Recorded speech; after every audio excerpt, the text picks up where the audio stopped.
ശാസ്ത്രീയ കണ്ടുപിടുത്തങ്ങളുടെ പുകമറ നീക്കി മുസ്ലിം പ്രതിഭാസം തെളിയിക്കുന്നു. പൊളിച്ചെഴു.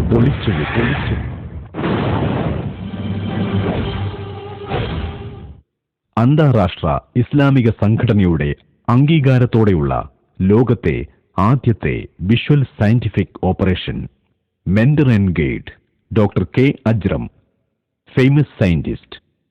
സംവിധാനം Muhammad Jawad Chokli, Madin college of Islamic Dawa, edu park, Solath Nagar.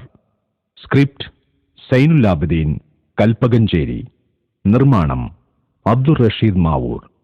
Accreditation world Islamic progressive assembly, വിപ.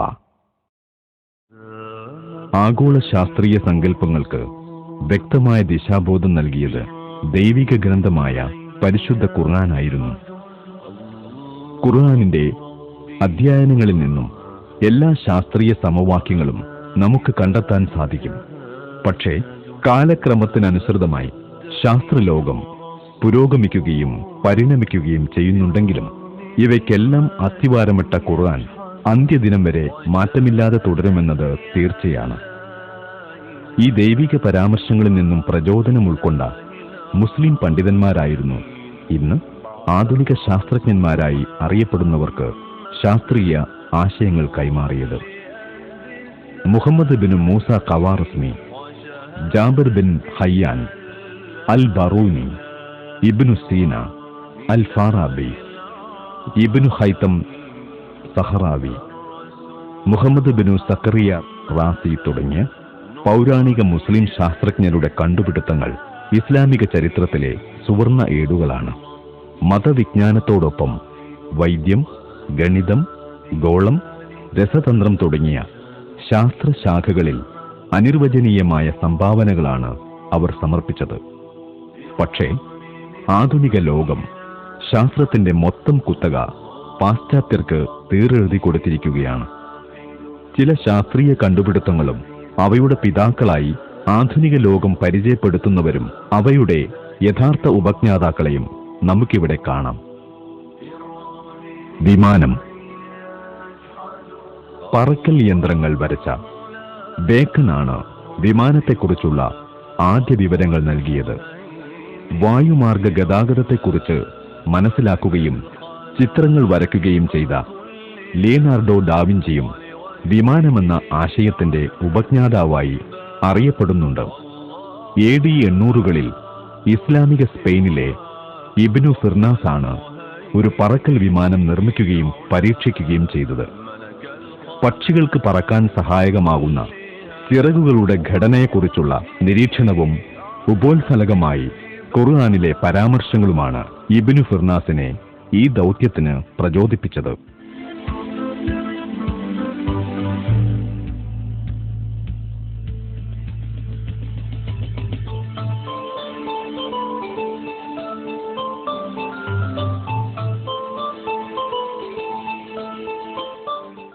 മനുഷ്യനും പറക്കാൻ കഴിയുമെന്ന് തന്റെ പർണശാലയിലെ പരീക്ഷണങ്ങൾ അദ്ദേഹത്തെ ബോധ്യപ്പെടുത്തി. ജനങ്ങളെ ഒരു താഴ്വരയിൽ ഒരുമിച്ച് കൂട്ടി പരീക്ഷണ പറക്കൽ നടത്തിയെങ്കിലും പക്ഷികൾ ഇറങ്ങുന്നതുപോലെ കൃത്യമായി ഇറങ്ങാൻ പഠിക്കാത്തത് അബദ്ധമായി ഇബ്നു ഫിർനാസ് നിലംപതിച്ചു.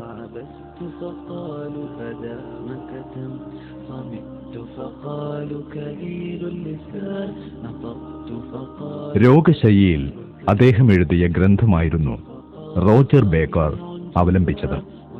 ഈ ആശയത്തിൽ നിന്നുമാണ് റൈറ്റ് സഹോദരന്മാർ വിമാനം കണ്ടുപിടിച്ചത്.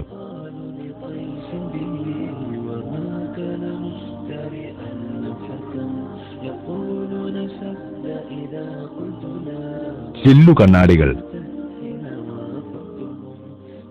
1291-ൽ വെനീസിലാണ് ആദ്യമായി ഉൽപ്പാദിപ്പിക്കപ്പെട്ടത്. 11-ാം നൂറ്റാണ്ടിൽ ഇസ്ലാമിക സ്പെയിനിൽ കണ്ണാടികൾ ഉപയോഗിച്ചിട്ടുണ്ട്. വെനീസുകാർ കണ്ണാടി നിർമ്മാണത്തെക്കുറിച്ച് പഠിച്ചത് 9ഉം 10ഉം നൂറ്റാണ്ടുകളിൽ സിറിയൻ കരകൗശലക്കാരിൽ നിന്നുമാണെന്ന് ചരിത്രം രേഖപ്പെടുത്തുന്നുണ്ട്.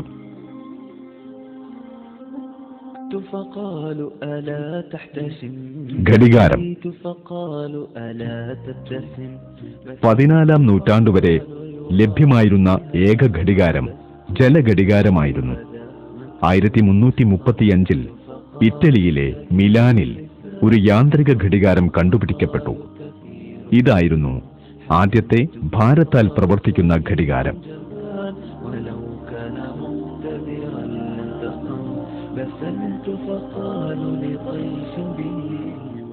സ്പെയിനിലെ മുസ്ലിം എഞ്ചിനീയർമാരാണ് ആദ്യമായി യാന്ത്രിക ഘടികാരങ്ങൾ നിർമ്മിച്ചത്.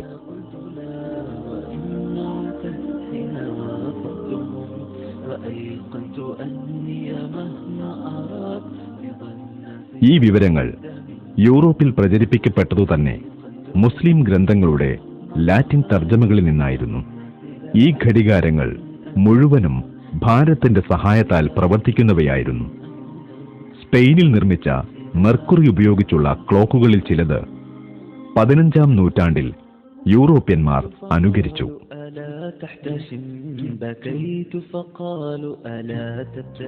വിൽഡ്യൂറന്റിന്റെ അഭിപ്രായത്തിൽ 9-ാം നൂറ്റാണ്ടിൽ തന്നെ ഇബ്നു ഫിർനാസ് വാച്ച് പോലുള്ള കൃത്യസമയം കാണിക്കുന്ന ഒരു യന്ത്രം കണ്ടുപിടിച്ചിരുന്നു.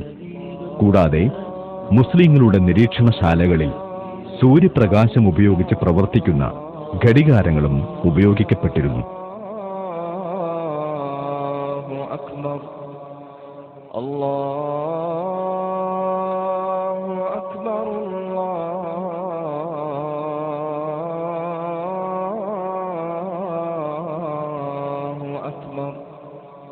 أشهد أن لا إله إلا الله أشهد أن لا إله إلا الله أشهد أن محمدا رسول الله أشهد أن محمدا رسول الله حي على الصلاة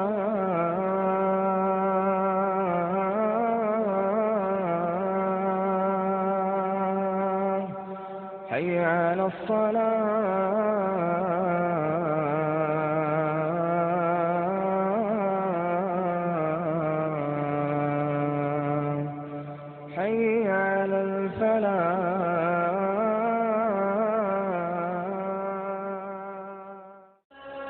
പെൻഡുലം 17-ാം നൂറ്റാണ്ടിൽ ഗലീലിയോ പെൻഡുലം വികസിപ്പിച്ചെടുത്തു. കാറ്റിൽ തിരികളിളകുന്ന മെഴുകുതിരികളാൽ ആകർഷിക്കപ്പെട്ട അദ്ദേഹം പെൻഡുലം കണ്ടുപിടിക്കുകയായിരുന്നുവത്രേ.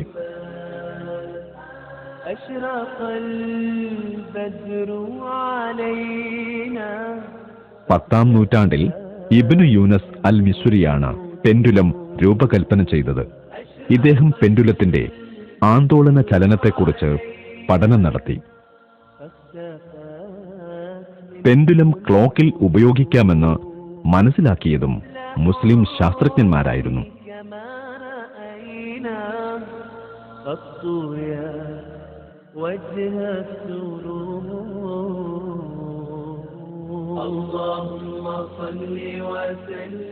പ്രകാശശാസ്ത്രം 17-ാം നൂറ്റാണ്ടിലെ ലെൻസുകളെയും പ്രിസങ്ങളെയും പ്രകാശത്തെയും കുറിച്ചുള്ള ഐസക് ന്യൂട്ടന്റെ പഠനങ്ങളാണ് പ്രകാശശാസ്ത്രത്തിന് അടിത്തറ പാകിയത്.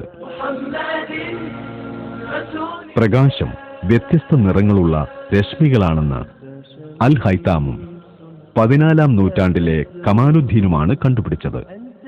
ന്യൂട്ടൻ ജനിക്കുന്നതിന്റെ 300 വർഷങ്ങൾക്ക് മുൻപ് ജീവിച്ചിരുന്നവരായിരുന്നു ഇവർ.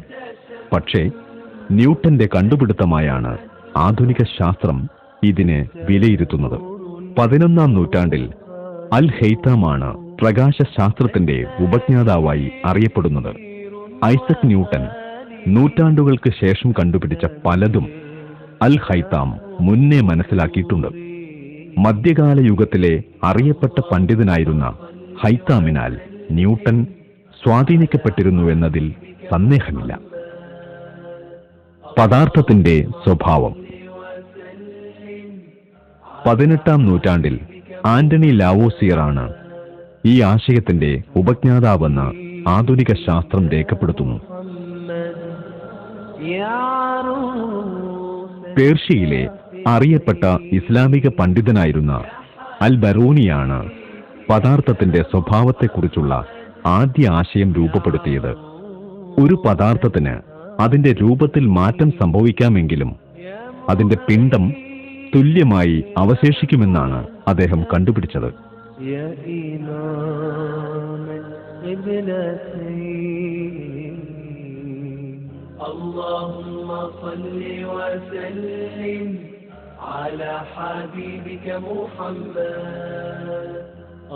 ത്രികോണമിതി. ത്രികോണമിതിയുടെ ഉപജ്ഞാതാക്കളായി ഗ്രീക്കുകാരെയാണ് ഇന്ന് പരിചയപ്പെടുത്തുന്നത്. മുസ്ലിം പണ്ഡിതന്മാരായിരുന്നു ത്രികോണമിതി ലോകത്തിന് പരിചയപ്പെടുത്തി കൊടുത്തത്. ഈ ശാസ്ത്രത്തിന്റെ അടിസ്ഥാന ധർമ്മങ്ങളെ വിവരിക്കുന്ന സൈൻകോസ് തുടങ്ങിയ പദങ്ങളുടെ ഉദ്ഭവം തന്നെ അറബിക് ഭാഷയിൽ നിന്നാണ്.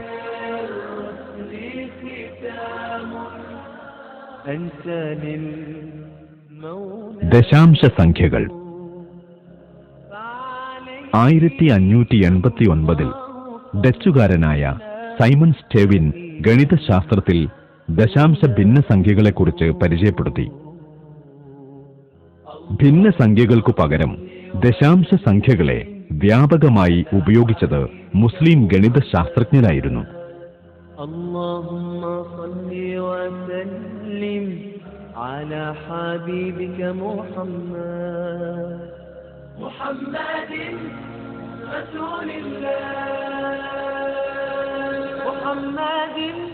പതിനഞ്ചാം നൂറ്റാണ്ടിന്റെ ആദ്യത്തിൽ അൽ ഖാസി രചിച്ച കീ ടു അരിതമാറ്റിക്സ് എന്ന ഗ്രന്ഥമാണ് എല്ലാവർക്കും പ്രചോദനമായത്.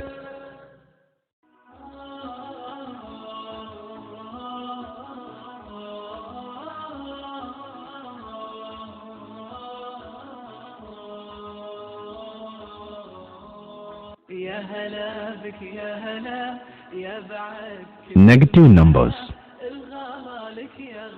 AD 1545 ജെറോനിമോ കാർഡാനോയാണ് ഇങ്ങനെ ഒരു ആശയം പരിചയപ്പെടുത്തിയത്.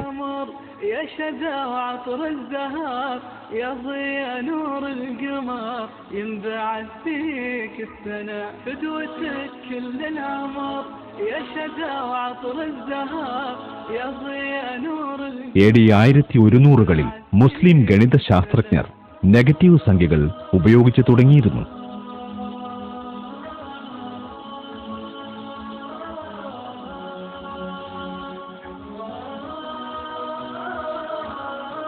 ലോഗരിതം.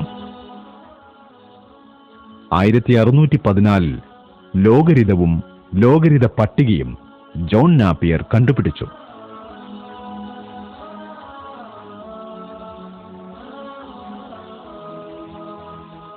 പതിമൂന്നാം നൂറ്റാണ്ടിൽ തന്നെ മുസ്ലിം ഗണിതശാസ്ത്രജ്ഞർ ലോഗരിതവും ലോഗരിത പട്ടികയും ഉപയോഗിച്ചിരുന്നു.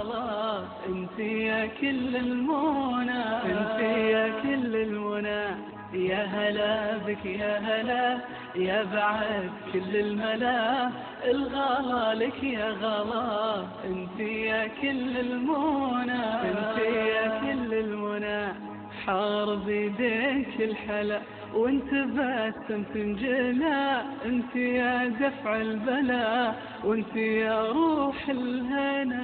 ബീജഗണിതം. ഈ ആശയം 17-ാം നൂറ്റാണ്ടിൽ റെനെ ഡെസ്കാർട്ടെയാണ് കണ്ടുപിടിച്ചത്.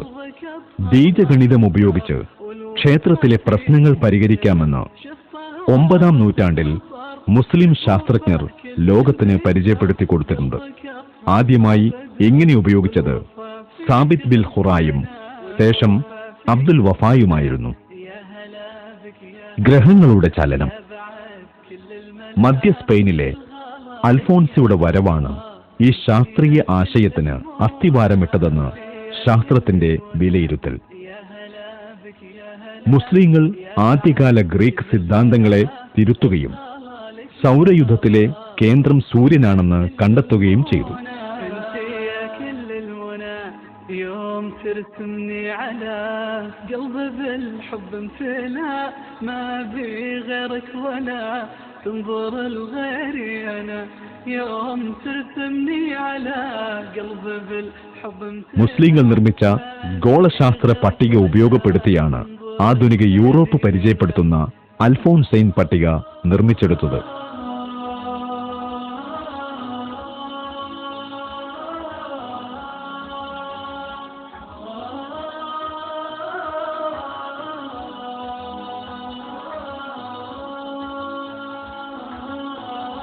ഗ്ലാസ് ലെൻസുകൾ.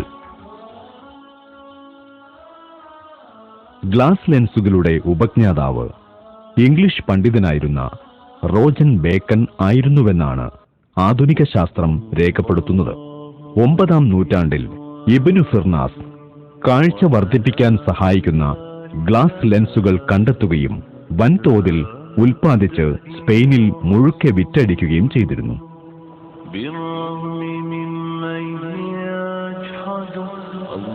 വെടിമരുന്ന്. 1242 റോജർ ബേക്കന്റെ രചനകളുടെ ഫലമായിട്ടാണ് പാശ്ചാത്യ ലോകത്ത് വെടിമരുന്ന് വികസിപ്പിക്കപ്പെട്ടത്. മംഗോളിയരെ വിരട്ടാൻ വേണ്ടി ചൈനക്കാരാണ് ആദ്യമായി വെടിമരുന്നുകൾ ഉപയോഗിച്ചത്. വെടിമരുന്ന് കണ്ടുപിടിച്ചത് മുസ്ലിങ്ങളായിരുന്നുവെന്ന റേനോഡിന്റെയും ഫെവിന്റെയും ഗവേഷണങ്ങൾ വെളിപ്പെടുത്തുന്നു.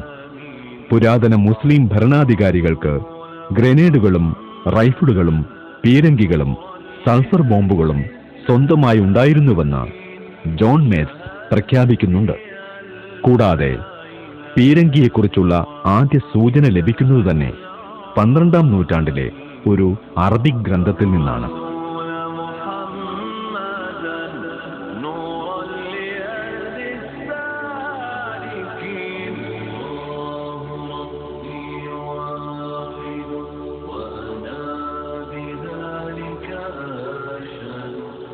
വടക്കുനോക്കി യന്ത്രം. വടക്കുനോക്കി യന്ത്രം വികസിപ്പിച്ചെടുത്തത് ചൈനക്കാരാണ്. ഏകദേശം AD 1100 ആയപ്പോഴേക്കും അവർ നാവിക ആവശ്യങ്ങൾക്ക് വേണ്ടി വടക്കുനോക്കി യന്ത്രം ഉപയോഗിക്കാൻ തുടങ്ങിയിരുന്നുവത്രേ. ആദ്യമായി ഉപയോഗിച്ചത് ഇംഗ്ലീഷുകാരനായ അലക്സാണ്ടർ നെക്കാമിനാലായിരുന്നു. കാന്തിക സൂചികൾ ആദ്യമായി നാവിക രംഗത്ത് ഉപയോഗിച്ചതും വടക്കുനോക്കി യന്ത്രം കണ്ടുപിടിച്ചതും മുസ്ലിം ശാസ്ത്രജ്ഞരായിരുന്നു. മുസ്ലിങ്ങളല്ലാത്ത മറ്റൊരു സമൂഹത്തിനും ഇവയുടെ കണ്ടുപിടുത്തത്തിൽ പങ്കില്ലെന്നാണ് ഗുസ്താവ് ലെ ബോൺ പറയുന്നത്. ഭൂമിശാസ്ത്രം. ടോളമിയുടെ പുരാതന കൃതി ആധാരമാക്കിയപ്പോഴാണ് ഭൂമിശാസ്ത്രം ഒരു ശാസ്ത്രശാഖയായി മാറിയത്. കുരിശുയുദ്ധങ്ങളെയും പോർച്ചുഗീസ്, സ്പാനിഷ് പര്യവേഷണങ്ങളും ഇതിന് ആക്കം കൂട്ടി. ഈ കാലയളവിൽ തന്നെയാണ് ഭൂമിശാസ്ത്രത്തിന് ആധികാരിക ഗ്രന്ഥങ്ങൾ യൂറോപ്യൻ പണ്ഡിതന്മാർ പുറത്തിറക്കിയതും. ആഫ്രിക്ക, ചൈന, ഇന്ത്യ തുടങ്ങിയ രാജ്യങ്ങളുടെ ഭൂമിശാസ്ത്ര പ്രത്യേകതകൾ ഉൾക്കൊള്ളുന്ന പുസ്തകങ്ങളുടെ വോള്യങ്ങൾ 8-ാം നൂറ്റാണ്ട് മുതൽക്കു തന്നെ മുസ്ലിങ്ങൾ രചിച്ചിട്ടുണ്ട്. ലോകത്തിലെ ആദ്യ ഭൂമിശാസ്ത്ര വിജ്ഞാന കോശങ്ങളും പഞ്ചാംഗങ്ങളും ഗതാഗത ഭൂപടങ്ങളും ഇവയിൽ ഉൾപ്പെടുന്നു. 14-ാം നൂറ്റാണ്ടിലെ ഇബ്നു ബത്തൂത്തയുടെ രചനകൾ പുരാതന ലോകത്തിന്റെ ഭൂമിശാസ്ത്ര പ്രത്യേകതകളെക്കുറിച്ചുള്ള കൂടുതൽ വിവരങ്ങൾ നൽകുന്നുണ്ട്. രസതന്ത്രം. രസതന്ത്രം രൂപീകരിക്കപ്പെട്ടത് മുഖ്യമായും 17-ാം നൂറ്റാണ്ടിലെ റോബർട്ട് ബോയ്ലിനാലായിരുന്നുവെന്ന് ആധുനിക ലോകം വിശ്വസിക്കുന്നു. അൽ റാസി, അൽ ജാബിർ, അൽ ബിറൂനി, അൽ കിന്ദി തുടങ്ങിയ മുസ്ലിം പണ്ഡിതന്മാർ 10-ാം നൂറ്റാണ്ടിന് മുൻപ് തന്നെ രസതന്ത്രത്തിൽ പരീക്ഷണങ്ങൾ നടത്തിയിരുന്നു. രസതന്ത്രത്തിന് പരീക്ഷണ രീതികൾ പരിചയപ്പെടുത്തിയത് മുസ്ലിങ്ങളായിരുന്നുവെന്ന് വിൽ ഡ്യുറന്റ് എഴുതുമ്പോൾ മുസ്ലിങ്ങളാണ് രസതന്ത്രത്തിന്റെ പിതാക്കളെന്ന് ഹാംബോർത്ത് പ്രഖ്യാപിക്കുന്നുണ്ട്. താഴ്വരകൾ. 1756 നിക്കോളസ് ഡെസ്മറസ്റ്റാണ് ഇത് കണ്ടുപിടിച്ചതെന്നാണ് ആധുനിക ശാസ്ത്രത്തിന്റെ അഭിപ്രായം. താഴ്വരകൾ രൂപപ്പെട്ടത് അരുവികളുടെയും ജലാശയങ്ങളുടെയും ഫലമായിരുന്നുവെന്ന് 11-ാം നൂറ്റാണ്ടിൽ അൽ ബറൂനിയും ഇബ്നു സീനയുമാണ് കണ്ടെത്തിയത്. ശസ്ത്രക്രിയ. അമേരിക്കക്കാരനായിരുന്ന CW ലോങ് ആണ് ആദ്യമായി അനസ്തേഷ്യയുടെ സഹായത്തോടെ 1845-ൽ ശസ്ത്രക്രിയ നടത്തിയത്. 19-ാം നൂറ്റാണ്ടിൽ ഹാംഫ്രീസ് സേവിയും ഹൊറൈസ് വെൽസുമാണ് അനസ്തേഷ്യ കണ്ടുപിടിച്ചതെന്നാണ് ലോകം വിശ്വസിക്കുന്നത്. സ്പെയിനിലെ ഉമവി ഭരണകർത്താക്കളായ അബ്ദുറഹ്മാൻ അഹ്സമിന്റെയും ഹക്കമിന്റെയും കൊട്ടാരം വൈദ്യനായിരുന്ന സഹ്റാമിയാണ് അനസ്തേഷ്യ ഉപയോഗിച്ച് ആദ്യമായി ശസ്ത്രക്രിയ നടത്തിയത്. ഈ ശാസ്ത്രശാഖയെക്കുറിച്ച് അത്തശ്രീഫ് എന്ന പേരിൽ ഒരു ഗ്രന്ഥം അദ്ദേഹം രചിച്ചിട്ടുമുണ്ട്. യൂറോപ്പിൽ ശസ്ത്രക്രിയാ വിദ്യ ആരംഭിക്കുന്നത് ഈ പുസ്തകത്തിലൂടെയാണ്.